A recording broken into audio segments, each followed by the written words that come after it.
যে ছবিটা নিয়ে দেবাংশু প্রশ্ন করলো, গণশক্তিতে এই ছবি ছাপা হয়েছে, কিন্তু দ্য ফ্যাক্ট ইজ এই ছবি গণশক্তি ছাড়া আর কিন্তু কোনো সংবাদ মাধ্যমে বা সংবাদপত্রে আমাদের চোখে পড়েনি।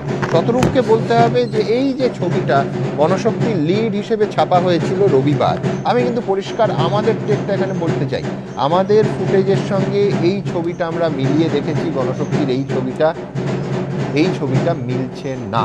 অর্থাৎ গাড়ির ধাক্কায় ওই ছেলেটি ও পড়ে গেছে, কিন্তু গাড়ির নিচে এইভাবে নয়।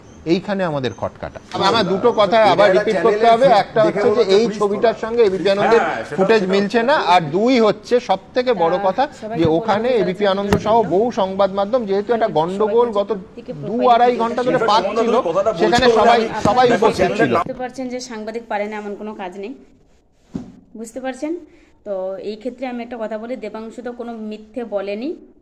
আর তৃণমূলের প্রত্যেকটা কর্মী হোক, তৃণমূলের যারা তোমরা যাদেরকে চটিচাটা বলো, তারা মিথ্যেকে কখনো প্রশ্রয় দেয় না। সেটা আমার থেকে বেশি বোঝে জনগণ।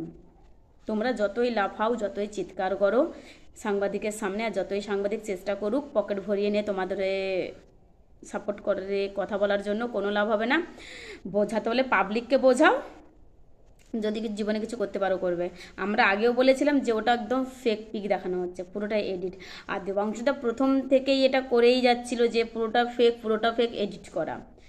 আমি ধন্যবাদ জানাবো সোশ্যাল মিডিয়ায় দেবাংশুদাকে, যে সত্যটা অনেক আগেই উনি মানুষের সামনে তুলে ধরেছেন, তার জন্য অসংখ্য ধন্যবাদ দেবাংশুদাকে জানাচ্ছি।